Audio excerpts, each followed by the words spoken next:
He came out, he goes, thought he found a new angle, right? He comes out, he goes, we always kind of rush through the Christmas story, don't we? Since we all know it so well. But if you ever really stop to think about what this must have been like for Mary, and all the women were like, oh, and all the men were like, no. Which one's Mary again? Oh, are you talking about the vessel? You talking about the hole we put the Lord in? You talking about the Jesus jar? You talking about the Christ cubby? You talking about the Savior sack? You talking about the prophet pocket? We could keep going, but we have to move on. But that's a fun game to play to come down from the cousin fight, if you want. That Mary POV sermon went over so well for him that he came out the next year all excited. Like last year we talked about what it must have been like for Mary to find out she was pregnant with Jesus. But have you ever stopped to think about what this must have been like for Joseph? And all the men were like, finally, representation. I also think whores are lying to me. Joseph was Mary's betrothed at the time. Again, I don't assume everybody knows all the Bible stories. You grew up in church, you're like, everybody's learning these. Nope, some kids were having childhoods on their bikes. Yeah. Is there anyone in here who never went to church, has never believed in God, never been religious at all? Wow, all in the back. That checks out. That checks out. Well, you sound very at peace. You sound so relaxed, but how do you know right from wrong? How do you not kill people? Some Christians talk like that. My dad growing up was like, if I weren't a Christian, I'd be in jail. And I'm like, whoa, I'm 6. Let's do Goodnight Moon tomorrow instead of Dad's Dark Thoughts. Some Christians walk around like, yeah, if Sky Dad didn't have me on house arrest, there'd be some mud on my boots. And you're like, cool, let's only hang out in groups. But if you didn't grow up in church, you might not know a lot of Bible stories. You might not know any Bible stories. I won't put you on the spot, don't worry. I used to learn my lesson. One time I asked someone and they panicked and went, VeggieTales! The craziest thing that happened is my mom died of cancer. See? You almost forgot. And then my dad got remarried, and then our stepmom got cancer. She's fine, don't worry. I wouldn't do that to you twice. That's God talking to my dad. And as soon as our stepmom got it, me and my siblings were like, holy shit. Is Dad giving people cancer? We thought he was a carcinogen. We were like, don't microwave anything for him. I think that's how he's doing it. If he had taken down a second one, we would have put a warning on his Christian Mingle account. Like bare minimum, just like, hey, chemicals in here have been known to cause cancer. Ride at your own risk. I feel like some people don't believe me that she's alive. She's completely fine, you guys. She's happy, healthy, great lady. We actually call my stepmom Mom because when my dad married her, nobody was using it. So we were like, yeah, be Mom. Who cares? Oh, I'm sorry. If your principal quit and you got a new principal, they wouldn't be like, this is Lisa. Like, let her be principal. There's an opening. Also, we were so young when it happened and my dad got remarried so fast, I think he was kind of hoping he could just like Indiana Jones, switch him out before anybody noticed. You know when you're a kid and your hamster dies and your parents don't want to explain death to you, so they just buy you a new one that looks the same and they're like, no, that's Connie, she just bites now. That's kind of what he did. But with moms.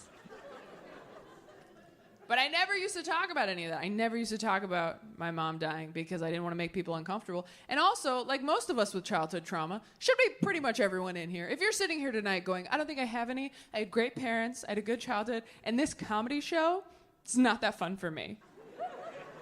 Good.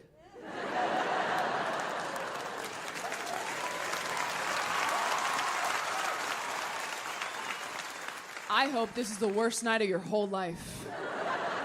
Because it sounds like it's been smooth sailing. And you might need some perspective. But most of us did have some childhood trauma. And when you get to be an adult, you're like, whoo, made it. Never have to think about that again. Look at all my keys. The world's my oyster. And so you just start pushing all that dark stuff that happened to you as a kid down, down, down, until you don't even think about it anymore.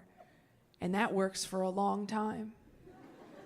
Until one day, you stub your toe really hard on a curb and you just start weeping uncontrollably in the street. And you're like, okay, this is about something else. I was keeping all my trauma in that toe. And then I jostled it and now it's everywhere.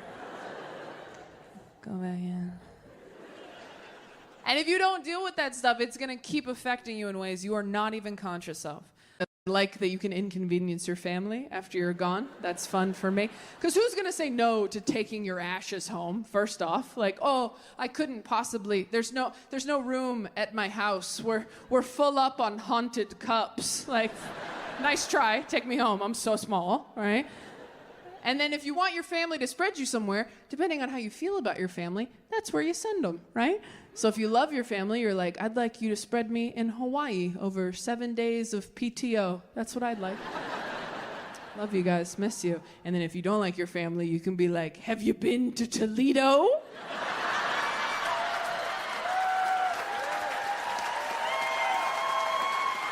In January. Actually, no, I want you to do it right between Christmas and New Year's. My mom was cremated, and after my mom died, my dad got remarried. And when my dad got remarried, he gave my mom's ashes to my grandma because return to sender, I guess. You're right, I am so sorry. Return to manufacturer, that's what it is. And his reasoning was, he was like, look, I'm getting remarried, and I can't take these into another woman's home. And as his daughter, I was like, yes, you can. But as an adult woman now, I'm like, oh, no, you can't. I've dated straight men. I don't like it when they follow their exes on Instagram. You're telling me if he brought a little baggie of her bones inside and was like, this lives under the TV forever, I'd be like, cool, love that there. No, I'd be passive-aggressive at best. I would probably flush a teaspoon of her every day. Just...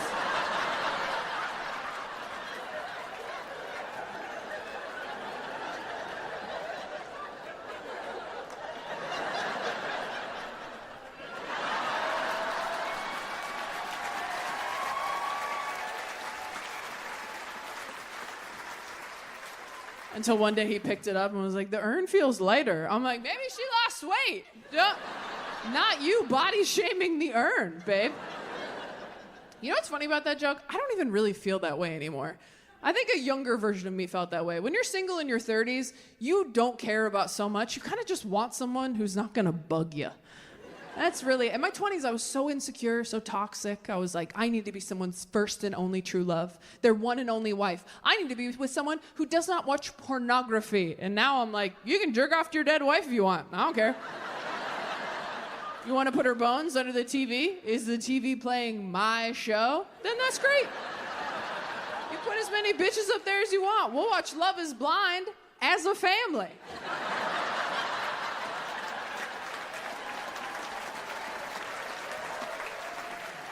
I told my buddy Dustin that, and he goes, what if you married a guy who was still in love with his dead wife? And I was like, she's not coming back. That's his thing to deal with. You know, lock yourself in the bathroom, smell her shirts, cry it out. But we're going to Chili's at 5. And the coupon's for 2, not 3. So get it all out of your system, babe. Hell, jerk off into the urn if you want. Hey, when life gives you lemons, make cement or whatever. It's romantic. She can swallow one last time.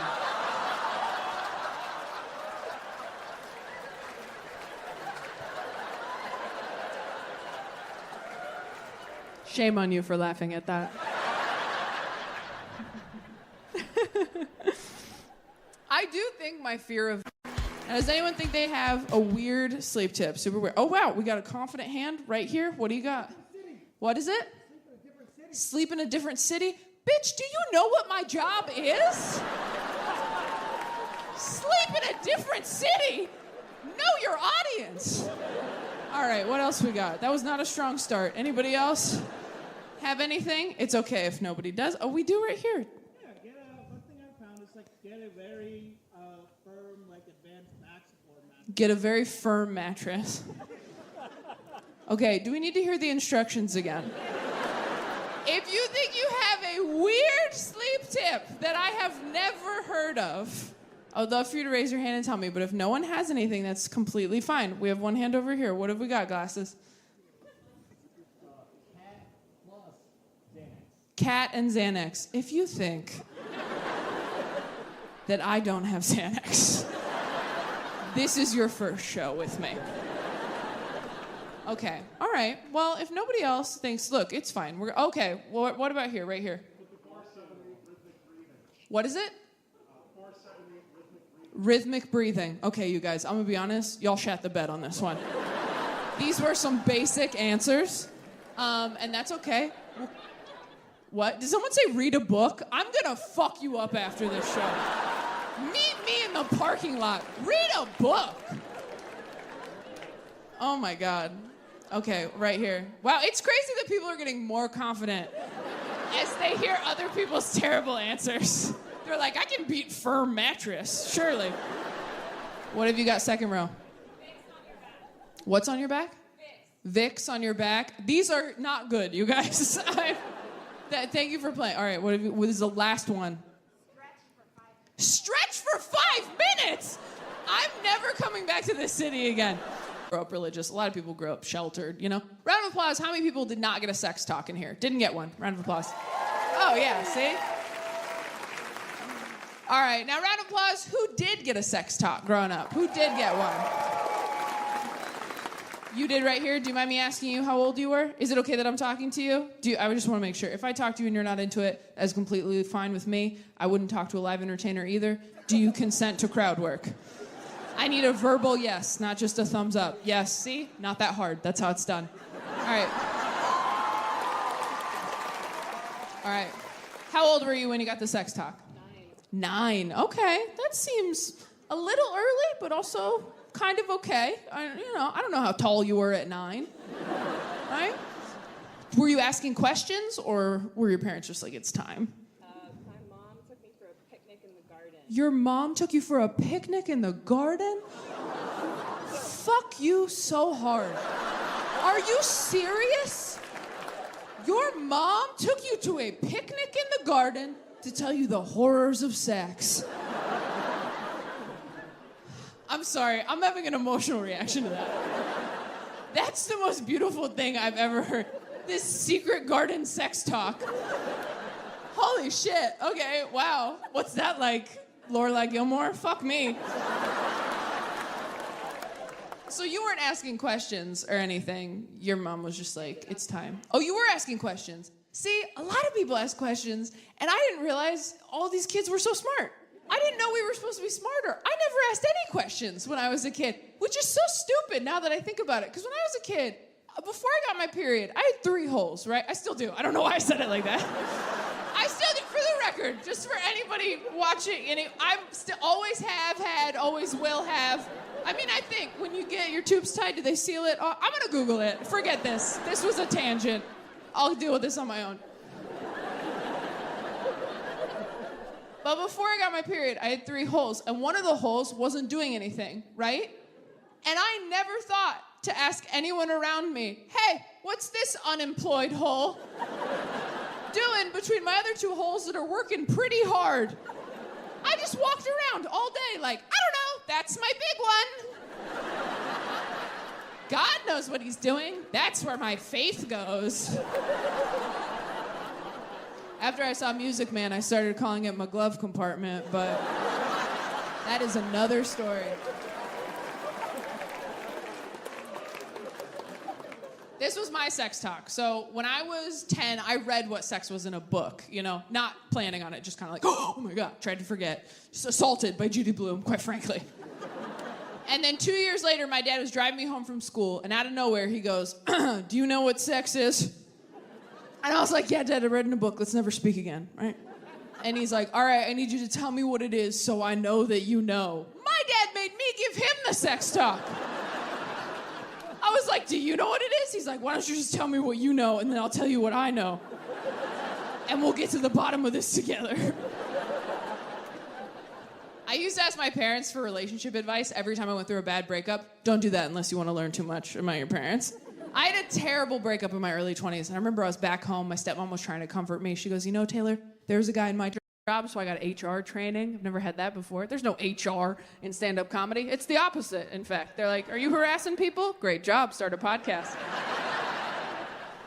It was fun, that HR training. I learned a lot. Did you know we're allowed to fuck people at work? Did you know that? Well, people from work, you gotta take them somewhere else. But I thought everyone at work was off limits romantically. Now, according to Jill from HR, she's like, no, you can date. You just have to tell us if you are. And I go, oh, because then you'll tell our like higher up bosses. And then she goes, no, you just have to tell us. And I was like, who are these sick little freaks in HR who are like, no, you can fuck each other. You just have to tell us everything. Was it good? Do you have photos for the PowerPoint? That PowerPoint was fun. The one where they go through all the different scenarios, ask you, is this appropriate or inappropriate? Spoiler alert, they're all inappropriate. I didn't know that. I thought they were supposed to inspire conversation and debate. No, they're all a pretty clear thumbs down if you know what you're doing.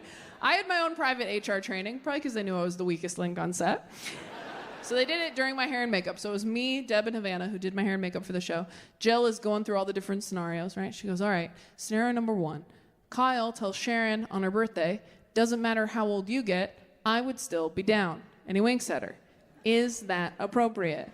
And we were like, do you have a picture of Kyle?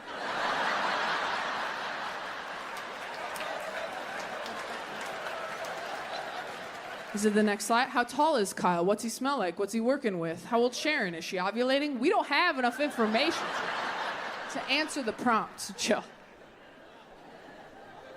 All Gen Z, they're all queer, they're all in serious relationships, and they are all so disappointed in me every time I start dating another straight white guy.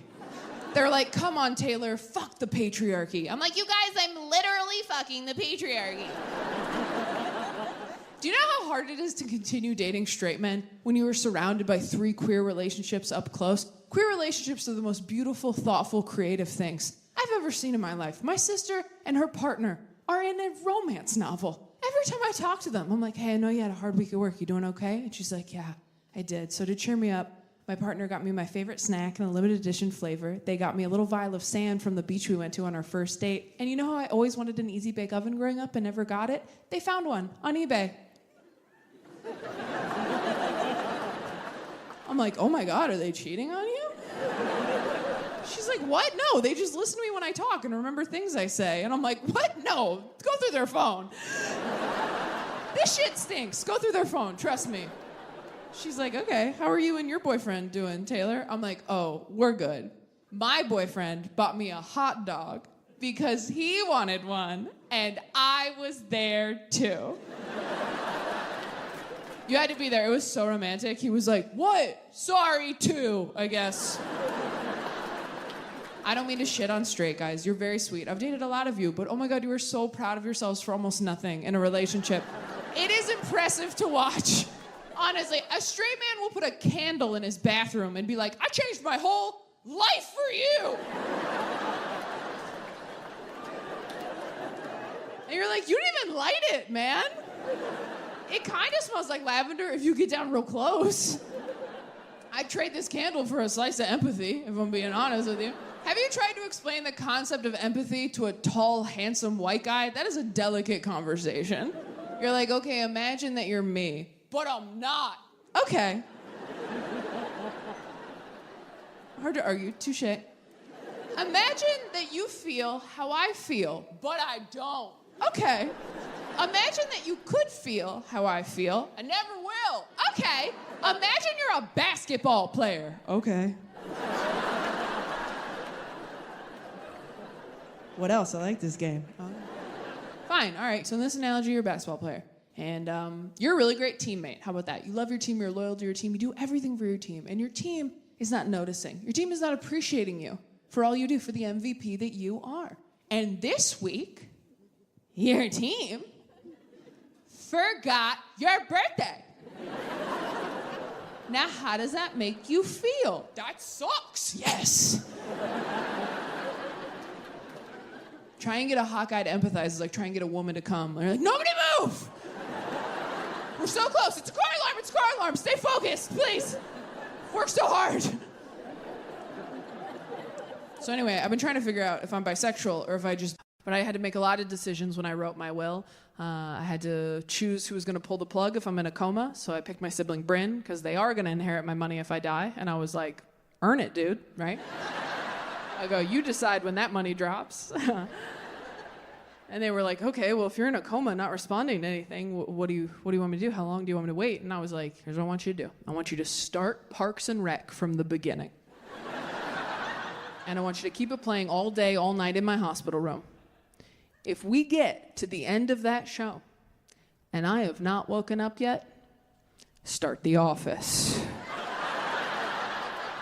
And then when Steve Carell leaves, just kill me. Do not make me watch Andy be manager. Don't do that to me again. Don't do that.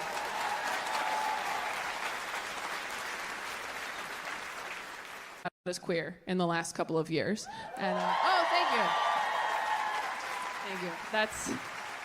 That's really nice of you. Because let me tell you, coming out as bisexual at 30 feels like saying to a waiter, by the way, it's my birthday.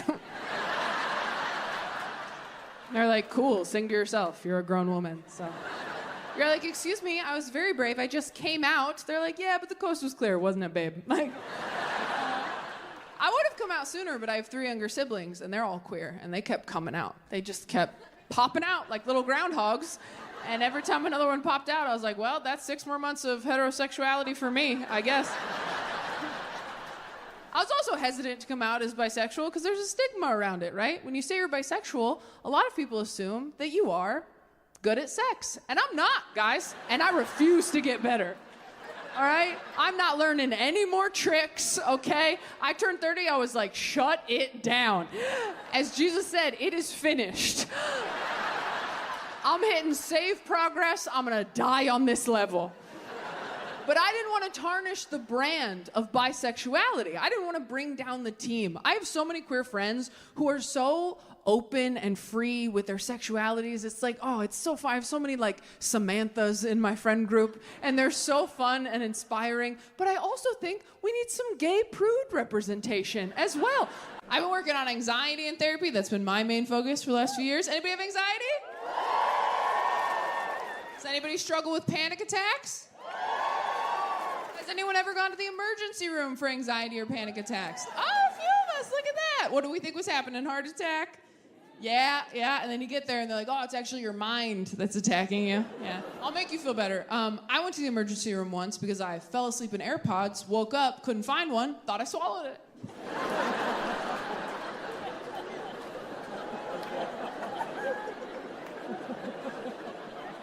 You meant you drove halfway there and it turned around because it was silly? Nope, went the whole way. Got seen. I wish I could pretend this story happened a really long time ago, but the technology involved makes that impossible. So I've always had a lot of trouble sleeping my entire life. And before AirPods came out, I would fall asleep in regular headphones, listening to a podcast or a movie, something to calm me down. And before AirPods came out, headphones had cords on them. So if you swallowed one of those, you just pull it out like a magician's scarf. No big deal. But then they came out with AirPods, so I started falling asleep in those. And so a few years ago, doesn't matter how many, I fell asleep in 2 AirPods, woke up in 1 AirPod, and was like, well, obviously I swallowed it. Like a baby or a dog. Convinced my sister to take me to the emergency room, ruining Christmas morning for everyone. So we get to the emergency room in our hometown where I have to tell 3 grown women at the front desk what I'm doing there. I'm like, well, you probably get this all the time. But it would seem that I may have, inadvertently, in my sleepy sleeps, swallowed an AirPod? And they were like, an AirPod, sweetie, those are pretty big, right? Those are big. You really think you could have swallowed? And I said, how about we don't have a team discussion about what I can and can't swallow, okay? And they're like, wow, someone was ugly in middle school. We'll take you back. So they take me back. We're waiting for a doctor, which, by the way, I don't know what I thought a doctor was going to do if I had, in fact, swallowed an AirPod. They're not going to perform surgery. They're going to go, oh, my God, yeah, it's in there. Well, stop at Taco Bell on the way home. Good luck. Taco Bell, good for every occasion. I don't know what I thought the AirPod was gonna do to me damage-wise in there. I'm like, what if it's still charged? What if it electrocutes my intestines or starts playing Glee covers and everyone can hear? My sister's like, you deleted them all. I'm like, not all of them, some of them are bangers. Before a doctor can come in to see us, my other sister calls us from home and goes, hey, yeah, we found it in the pillowcase. Does Crazy want to come home and have pancakes now? I'm so embarrassed. I want to sneak out the back as quickly as possible. I'm like, let's just go. Let's just leave. And my sister's like, you can't just disappear. They're going to think something bad happened. I was like, something bad did happen. Let's go. She's like, that's an emergency exit. I'm like, it's an emergency room. It's a regular exit. Let's leave. But here's my problem with the emergency room. When you are having an anxiety or panic attack, it is your only option, which is why I think they need to open a second option right next door called the anxiety room. All right? So you have the ER and the AR. And the ER is where you go when you've been shot, stabbed, you are actively bleeding. That's where you go, you fill out all that complicated paperwork, because that seems like the time to do it. And then the AR is where you go when you're like, I don't know where the bad is, but it's in me somewhere. It's either cancer or the devil, but I have to get it out. And that is just one fill-in-the-blank form that says, I know that it is probably fine, but...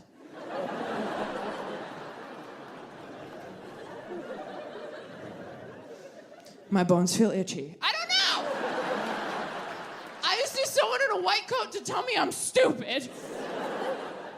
I know I mentioned during... I thought I was on an antidepressant. It turns out I'm not. It turns out I'm actually on a mood stabilizer that they use as an antidepressant. Fun fact about prescription drugs. Everything they prescribe, they actually use for like 4 different things. So you don't really know what your deal is until you find a combo that works and then Google all your pills by yourself. So after years of trial and error, I finally found a combination of things that worked for me. And 6 months ago, I decided to Google it, because what the hell? And it turns out that everything I'm taking is primarily used for bipolar disorder. So I went back to my psychiatrist and I was like, hey, do we think? And she was like, oh, yeah.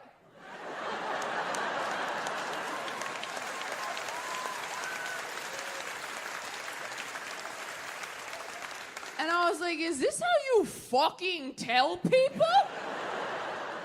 And she's like, no, of course not. We didn't know. I'm glad we figured it out. And I was like, we? I said, you really didn't know that I was bipolar? And she goes, no, of course not. We thought we were treating anxiety and depression. And I said, okay. Because this kind of feels like a putting your dog's medication in cheese situation.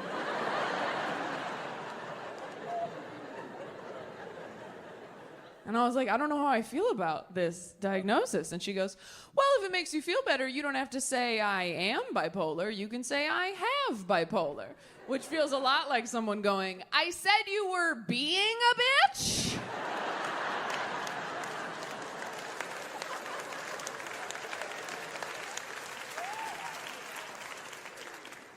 I'm so glad I know that I'm bipolar now. I mean, I have the right meds. I got a mood ring. I'm handling it.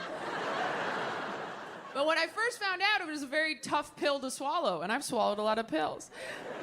Because when you first find out something like that, you're like, oh man, am I gonna tell anybody? Should I tell anybody? And if I do tell people, am I hot and or talented enough to be an inspiration?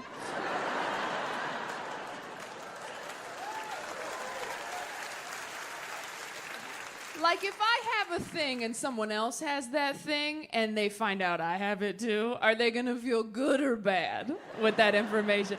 Because when I got diagnosed, they started listing names. They were like, you know who else is bipolar? Selena Gomez. And I was like, that does make me feel better. She is very pretty. Okay, I'll be bipolar.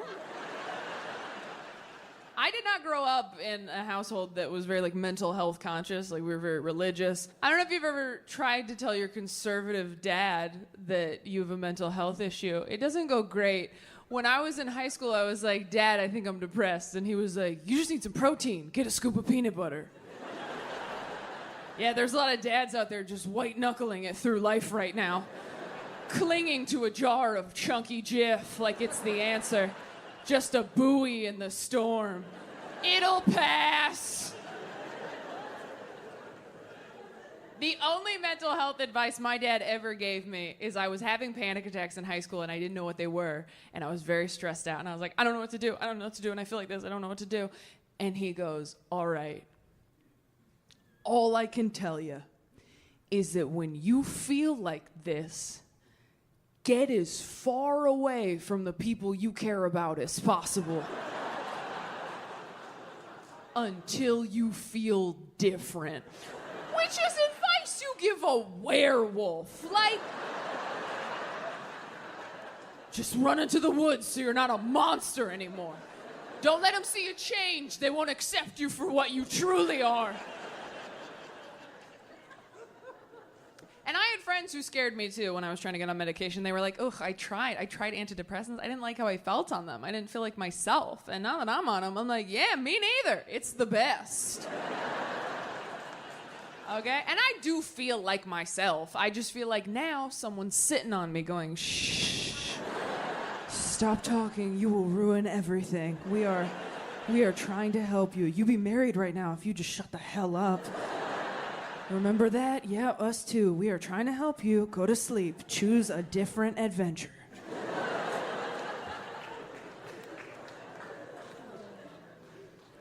And they warn you about the side effects when you get on medication. They go, you know, your sex drive might go down. And I'll be honest, I have experienced that since I got on medication. But I can't tell if my sex drive is lower or if my self-esteem is just higher now.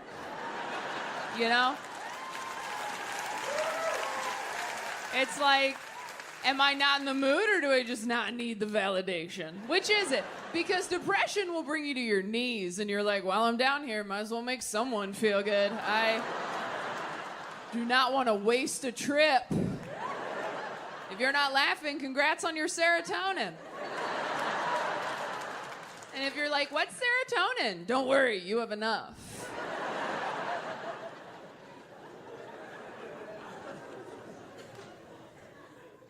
I wasn't sure if I was going to talk about it on stage, and then I needed new material, and I was like, fire sale, everything goes. No, truthfully, I was surprised that I felt so bad about it, because I think I'm pretty open-minded, and I don't think anybody should feel bad if they get diagnosed with a mental illness, because it's just information about you that helps you know how to take better care of yourself. Yeah. Being bipolar, there's nothing wrong with it. Being bipolar is like not knowing how to swim. It might be embarrassing to tell people, and it might be hard to take you certain places.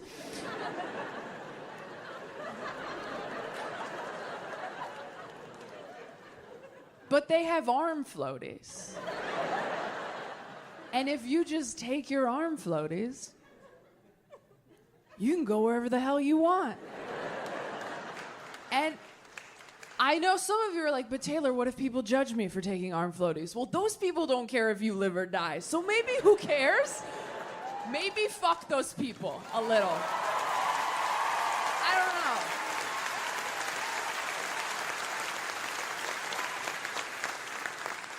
That being said, you have to take your arm floaties. Because it's not cool to know you can't swim, go to the public pool anyway, and jump into the deep end, making it everyone else's problem. And you're thrashing around going, I'm good. They're like, you're literally drowning. And then someone nice and handsome jumps in to help you. And you're like, see, I'm fine. I can totally swim. And they're like, no, you're holding him underwater. You turned Kevin into an arm floaty. And that's not a fair relationship for Kevin. Then someone floats by you on their back. And you're like, what was that? And they're like, oh, that's someone whose parents supported them in the pool. Until they could be trusted not to die. Here are your arm floaties. I was very nervous to tell friends of mine I was bipolar because I thought they would think of me differently. And then I told all my friends, and nobody did. And it was actually pretty insulting. Because I've had friends tell me they were bipolar, and I was like, what? You? You're kidding. And then I told my friends, and they were like, that checks out. That connects a lot of dots for us. I told Dustin, one of my best friends in the whole world, and he goes, yeah, your mental illness was kind of like your middle name. I didn't know what it was, but I knew that you had one. My dad was so religious growing up, he used to insist on praying out loud in restaurants before we ate dinner, which is fine if you're into that, but keep it short. He wouldn't do that. He would do long, drawn-out prayers full of personal details that none of us signed off on at the table, which made puberty pretty rough with your dad in public, just like, thank you, Lord, for this food. Thank you for bringing us here together. Thank you that Taylor's a woman now and is getting the help she needs in math. I'm like, can you not tell this Chipotle that I'm bleeding and can't subtract? I think God knows. It's why I don't feel bad telling jokes about my parents on stage now, because anytime they're like, do you have to air our dirty laundry in front of strangers? I'm like, hometown buffet, 1998. You told everyone within a 5-booth radius that I shat my pants the night before. I can say whatever I want. I'm not religious anymore. I have had some friends find religion as adults recently, which is very upsetting. If you grew up religious and you're not anymore, and your adult friends find religion, it feels like God is your shitty ex-boyfriend who's now getting it together for your friend, and you just have to watch it happen on Facebook. And they're like, have you met God? He's amazing. I'm like, yeah, I grew up with God. He's a douchebag, all right? Did he tell you you were broken and you need him? That's his move. That's what he does. He says that to everybody. Don't drink what he gives you. You drink that, next thing you know, you're eating his body, the Holy Spirit's inside you. It's a whole system they have over at that frat house they call church. Who else uses Roman numerals? That joke makes it sound like I resent my religious upbringing, and I do, so I nailed it. But...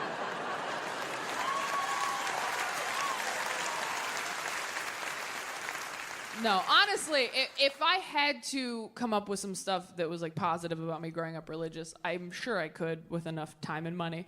But I do have some issues with it. It gave me some serious trust issues. And it just made me weird growing up in church in ways that I am still discovering. For example, I just found out that I masturbate wrong. I will back up. Okay, so when I was growing up in church, kids had youth group, and at youth group, they were like, don't have sex, and we were like, for sure, for sure. And then they were like, don't even masturbate, and all the girls were like, okay, we didn't even know that we could. And all the boys were like, why? And the way they explained it to us was, our youth pastor told us, he goes, it's not the physical act of masturbating that's the sin, you guys, all right? It's not even the orgasm. In fact, if you have a wet dream, thank God for the freebie and have an awesome day. But what are you thinking about while you're doing that to yourself, guys? That's what the sin is. It's the lust in your heart. It's the impure thoughts in your head. That is what the sin is. So when I got to be an adult and I wanted to masturbate, I was like, well, if I just don't think about anything,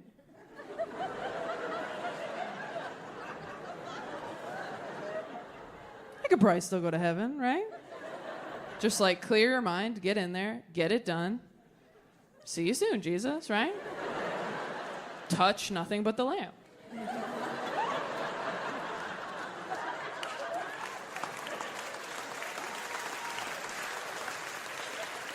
So I've been doing this my entire adult life. All my friends are like, you gotta meditate. I'm like, I think I do. And I do mean my entire adult life, by the way. I did not masturbate till I was a grown woman. I was that afraid of going to hell, all right? Yeah.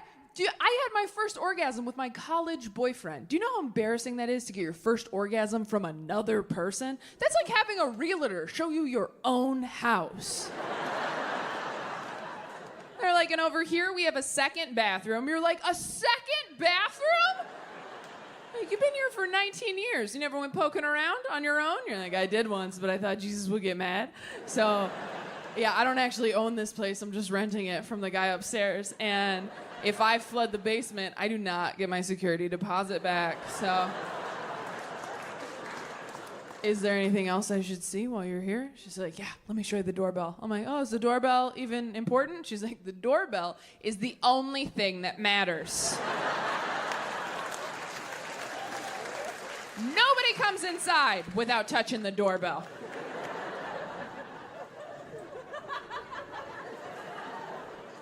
Oh, but I did touch it. You didn't use enough pressure. It didn't light up. So I'm not proud of this, but I told the girl that married him, I was like, you better hope he never does go to space. And she goes, why? Because it's dangerous? I said, no, because he's going to cheat on you up there. Oh, you don't think astronauts are cheating? They're in space for months, floating. How long do you think it's going to take before one of them looks at each other like, hey, you know we should try?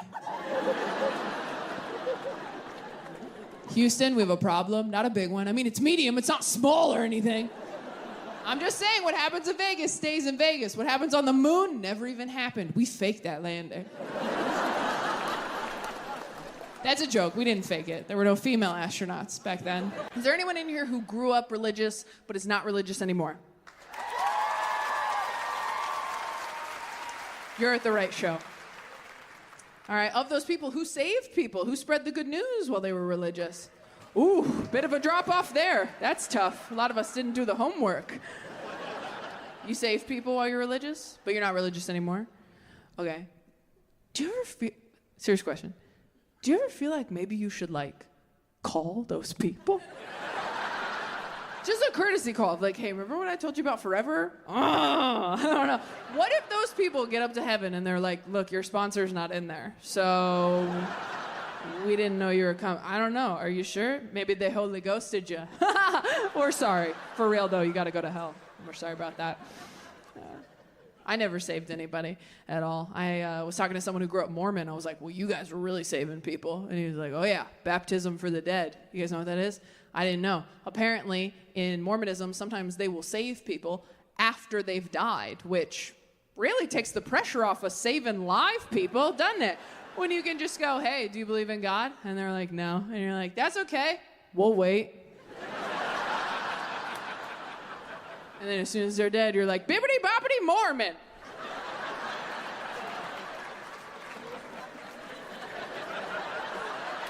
This is how you get a soul to heaven, right?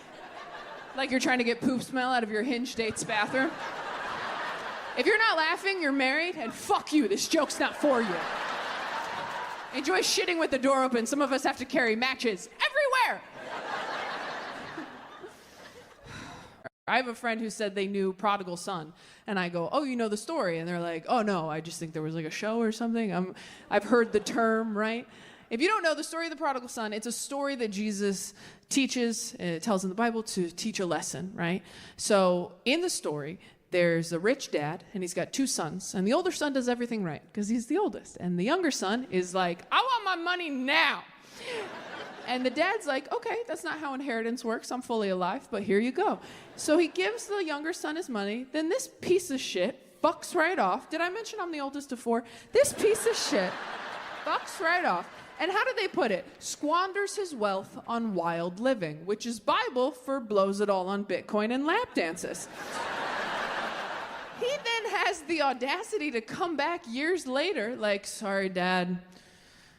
I lost all your money. I suck. Can I come back? And the older son was probably like, yeah, finally, finish him. And the dad goes, my baby's home. Oh my God, let's throw him a big party. I know all the oldest kids in here. We all have diarrhea right now. I know every oldest kid in here. Your asshole went all the way inside your body. You're so upset. Just remember, these are people from the Bible. They can't hurt you. They've been dead a long time, okay? We're almost done. So the older son is obviously pissed. He's like, Dad, what? I've done everything right my whole life, and you've never even thrown me a small party. Look it up. He says that. And the dad is like, yeah, you're great. Love you. But your brother, he was lost, and now he's found. So we celebrate. And if you ask a pastor what that story is about, they will tell you that it's about how you can go off and live in sin and lose your way spiritually, but you can always return to the Lord and he'll forgive you. And if you ask me what that story is about, I will tell you that it is about how Jesus was an only child.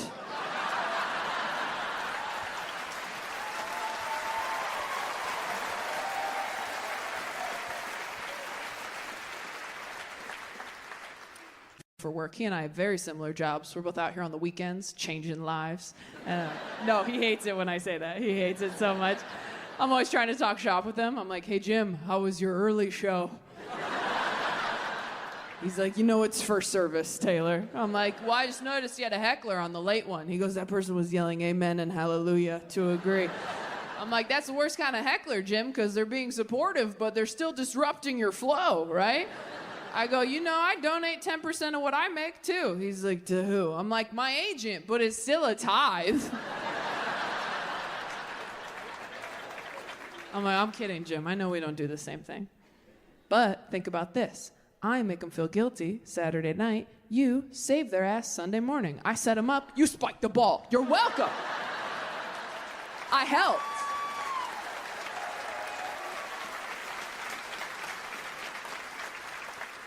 But my Uncle Jim's like a great pastor. He's like very progressive. He gives really interesting sermons. We didn't have a cool pastor like my Uncle Jim growing up. We always get the cast of Pirates of the Caribbean. We always get Shigo from Kim Possible. We always get Robin Hood. Now your mom's dead, dude. They left out that second part, but I had a list when I was 8. I tell you guys that because no one told me. They pulled me aside a year later at school. Someone's like, Taylor, your teacher thinks you might be struggling with a speech impediment. I'm like, what's a speech impediment?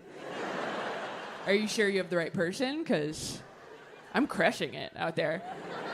And they're like, you didn't do anything wrong. You pronounce your words a little differently. Like you say sh instead of s for your S's. Does that make sense? And I was like, I'm pretty sure I would have noticed if I said instead of sh.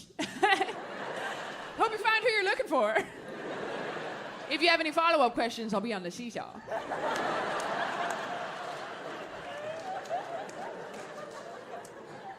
I know dead mom jokes make people uncomfortable. I know that. And if you are uncomfortable, I don't know what to say. You should have worked harder, so it was you up here.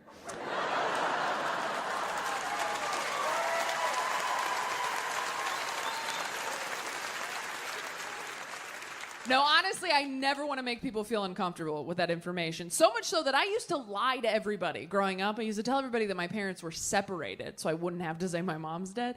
And that worked very well until recently a friend of mine found out I had lied, and she was very upset. She was like, your mom's dead? Taylor, you told me your parents were separated. And I was like, well, they were. By Jesus. Both her parents are alive, so she has no idea how funny that is, but she'll get it eventually, right? Like, that joke is a slow burn. Kind of like cancer, which is what got mine. Hey-o! Okay, all right. Oh, here's the deal, Boston. We have another, 6 minutes of dead mom jokes. I know, you're getting like, oh no, 6 minutes, that's a long time. It won't feel long. I've cushioned her, all right? I have laid my dead mom to rest in a beautiful casket of dick jokes and pop culture references. There's something for everybody over the next 6 minutes. You'll laugh, you'll cry, you'll forget she's dead. But I know a lot's happening for you as a crowd right now, because you're like, Taylor, we're good people. Good people wouldn't laugh at dead mom jokes. I'm here to tell you that if you're trying to be a good person at a comedy show, you're wasting your goddamn time. Trying to be a good person at a comedy show is like trying to recycle at a theme park. You're already in here and part of the problem. Put your hands up and have fun. And I know you're good people. You're like, Taylor, we've known you for 25 minutes. We hate that anything bad ever happened to you even once. Thank you so much, Boston. But what you have to understand is the bad thing already happened. And now I'm talking about it into a microphone in front of people who paid to be here. Which means now the bad thing is money. Do you think I'd be this successful at my age if I had a live mom?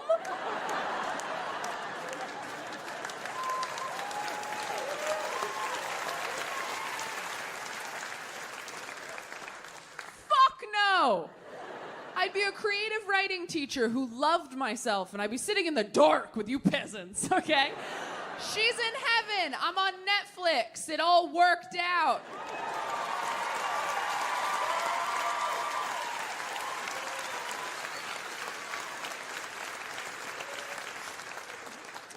That is a real thing I said in therapy. To which my therapist responded, you should come in twice this week.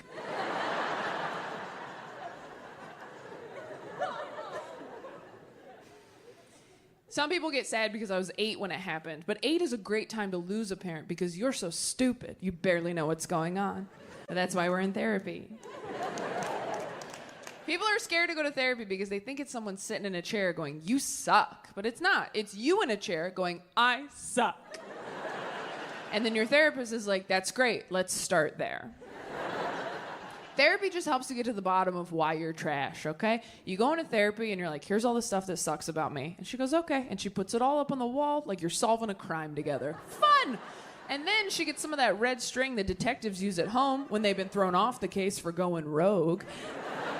And she starts connecting each crappy thing about you to each one of your corresponding childhood traumas.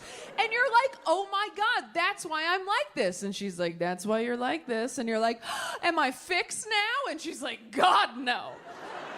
No, no, no. You're like, well, what do I do now? She's like, well, you keep coming back in here every week with your credit card. And you're like, what? Well, will I ever be fixed? She's like, I don't know. Bring your credit card.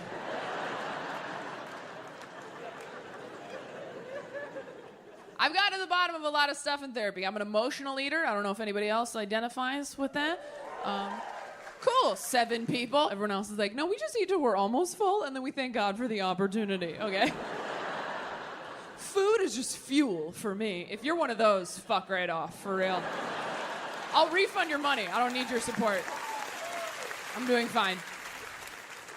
If you don't know what an emotional eater is, it just means you like eat to cope with uncomfortable feelings. So if I'm like sad or anxious or awake, I'd like to be eating to take the edge off.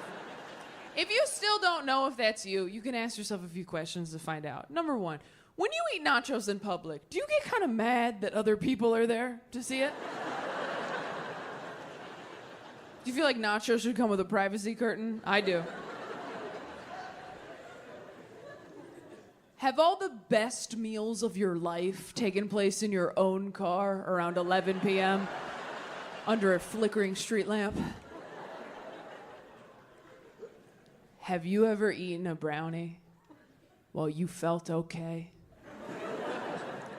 and wished you were sad so that it tasted better? Sounds like more than 7 of us. Therapy gets a lot better when you're single, too, because you have time to dig into things like that. When you're in a relationship, you waste half of every therapy session going over all the shit your partner won't go to therapy for. When you're single, that's an hour of you every week. It's almost too much time. You really got to start doing your homework on your days off. After my last breakup, I was coming into therapy hot every week with ideas like, hey, you know what I realized this week? The elementary school I went to growing up, across the street from a cemetery.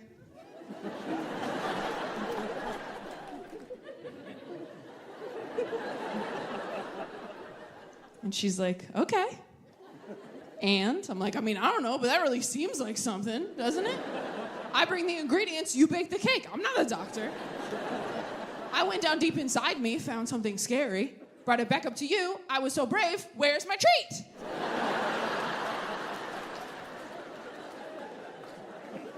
So brave, favorite client. I really want to find out if I'm my therapist's favorite client. You can't just ask, they won't tell you, I've tried.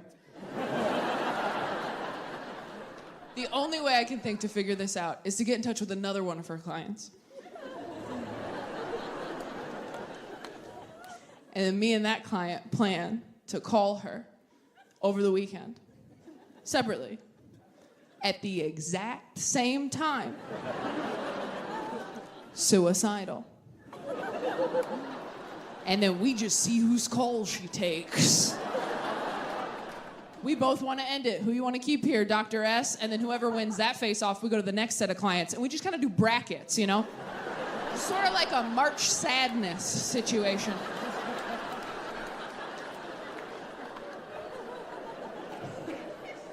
If cool Christians love to let you know they're cool.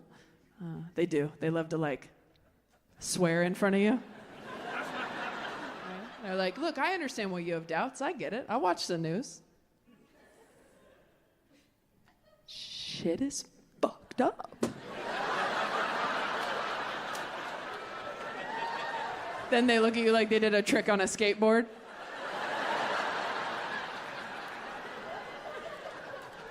I have an uncle who's a pastor, and he's a really cool guy. He's very humble, down to earth. He's not like one of these mega church douchebags who wears expensive sneakers and like writes a book with his face on it. Every time I see a pastor on a book tour, I'm like, hey man, weren't you already promoting a book? Like,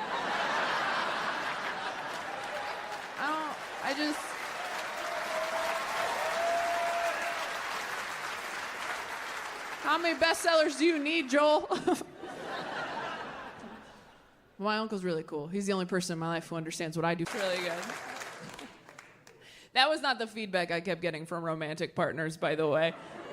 That's not what finally made me get help. Every guy I've ever dated has told me I have trust issues, which is something liars say when you're onto them.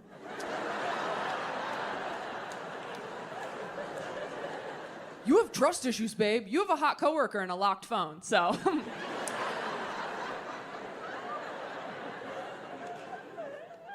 trust issues, but I earned them, okay? I absolutely earned them. Like, I got cheated on in college. My college boyfriend was sleeping with sex workers behind my back, or prostitutes if you're old and don't know that word's not okay to use anymore.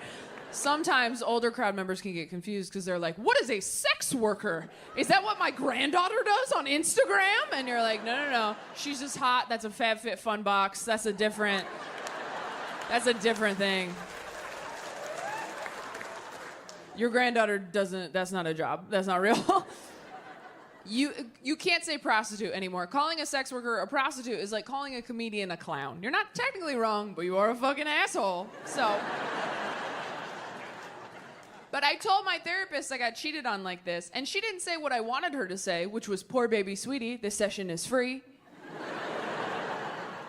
Instead, she goes, well, you might be a self-fulfilling prophecy. And I was like, oh. And she's like, no, it's a bad thing. And I was like, oh. Well, then could you say I have self-fulfilling prophecy? Is Selena Gomez a self-fulfilling prophecy?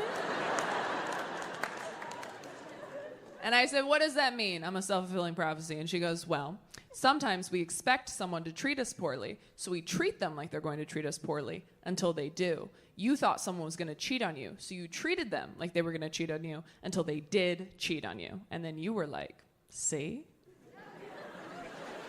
And I was like, oh, so I'm a witch.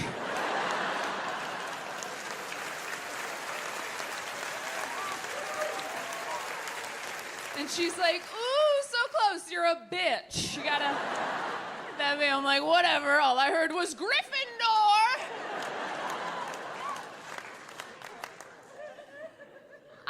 I am working on my trust issues. I was so much worse when I first started seeing my therapist. I told her, like, first session, I was like, the guy I'm dating keeps answering my phone calls, hey, beautiful?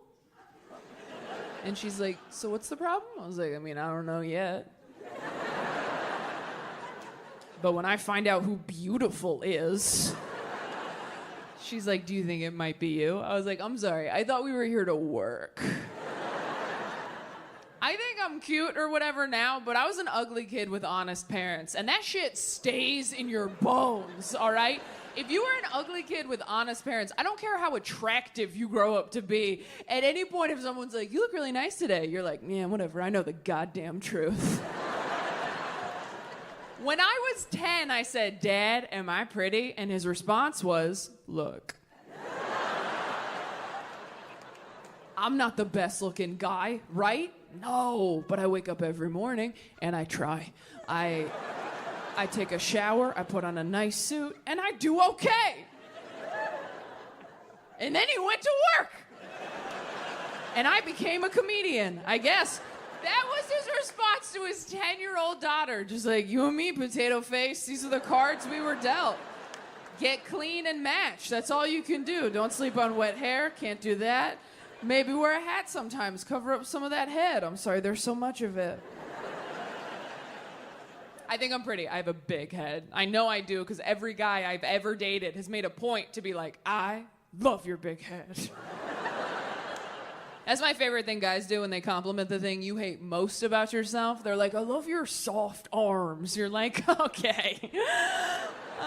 Yeah? I love your weird balls. How does it feel? How does it feel to be accepted? I'm a nightmare to date. Anything nice you do or say, I'm just like, whatever. I dated a guy once who told me that flirting with me was like punching water. And I was like, why? Because it's pointless or because you look stupid doing it? He's like, did you hear it? I'm like, I heard it that time. Yeah. And then he cheated on me. So, prophecy fulfilled.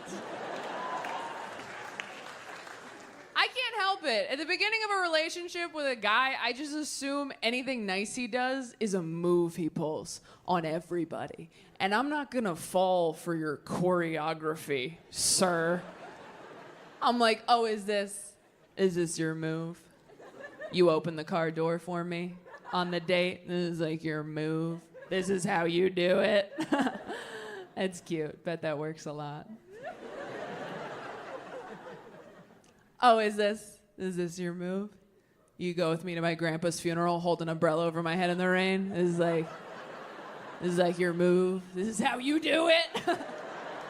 Like, oops, don't get wet. Oops, I am. Whatever.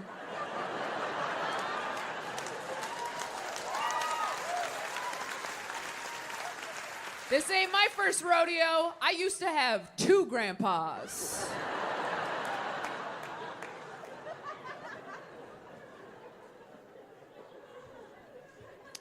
Oh, is this your move? You die next to me in a hospital bed at 86 years old, holding my hand for all eternity? This is like your move? This is how you get pussy? He's like, we've been together for 60 years. I'm like, you're a fuckboy, and I know it. Don't bury me with this guy. He's been dying with other people behind my back. I can't prove it. Check his phone when he uses the bedpan. I turned 30 2 weeks ago. And that means, thank you. And that means that I have spent the last 14 years of my life trying to get good at this, trying to get good at stand-up, trying to have the career that I am now fortunate enough to have. Thanks to all of you, honestly, yeah.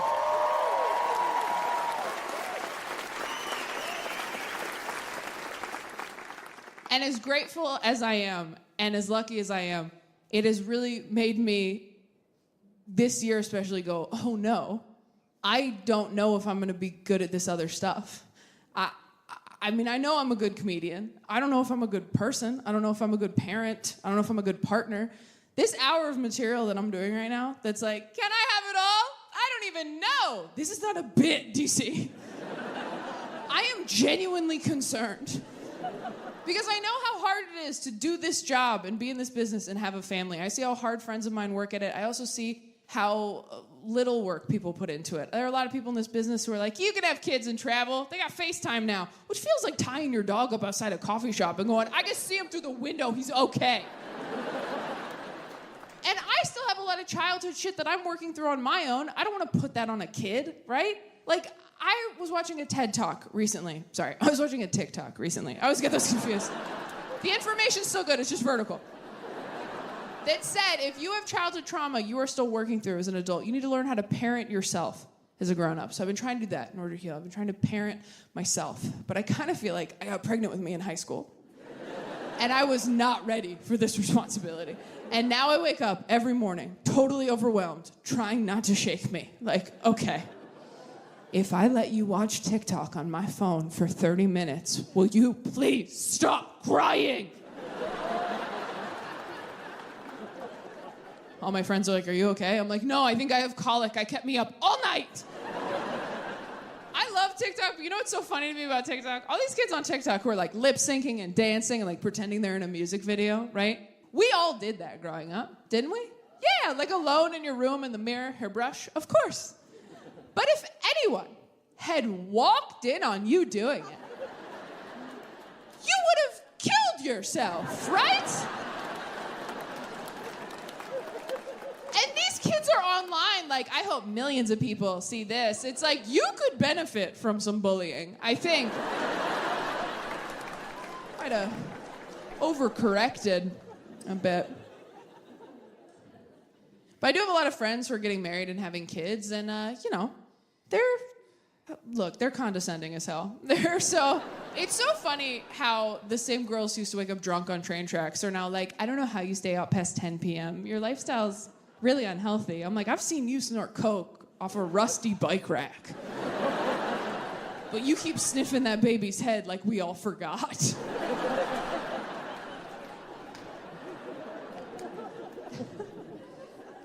But my friends who have kids and are married, like, they complain about their jobs, and I do the same dismissive thing right back to them, where I'm like, well, yeah, but you're married, so you're fine. They're like, yeah, but I'm miserable 60 hours of the week. I'm like, yeah, but you have your dream dick, so you're fine. And it's not great, and I think part of it is that we're all turning 30, and 30 was this age in our heads where we're like, well, by 30, we'll have all our shit together, right? So that kept us going through our 20s. We're like, we're 25, and we're garbage, but in 5 years, we'll have it all figured out. And then you're like, I'm 27, and I'm just a piece of shit, but I have 3 years to turn this around. And then you're like, okay, I'm 29, crunch time, bitch. And now that we're all 30, we're like, oh shit, our lives are not going exactly as we always pictured them. And so now there's this weird comparing that's going on, this weird tension. Like, I know that all of my friends both pity and envy me. Just like I know that I both pity and envy them, right? I know my friends look at me and go, yeah, I mean, I would probably focus on work if I was all alone. And I go, yeah, I'd probably have a bunch of kids if I had no talent. So we're all...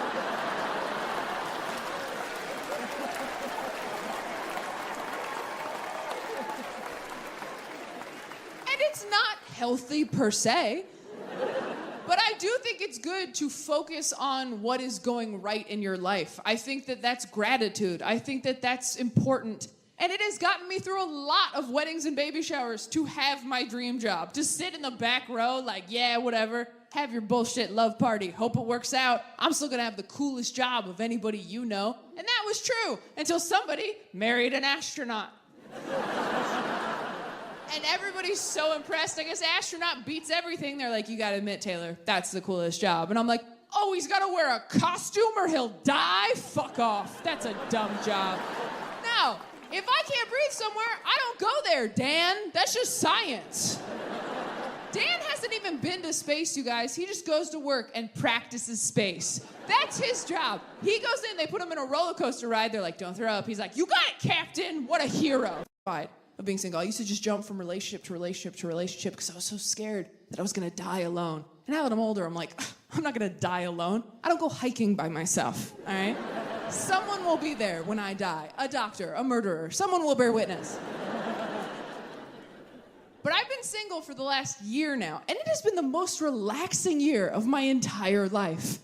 It has been lovely, waking up every day going, oh, no one's gonna make me cry today but me. The peace, it's lovely. Here's the thing, being single is not what sucks. Dating is what sucks, and you can opt out of that. Dating is what's shitty, the constant push and pull of hope and disappointment.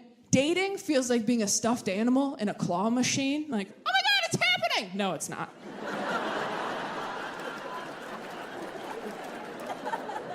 Oh my God, here we go. Wow, can't believe I told people. That's embarrassing.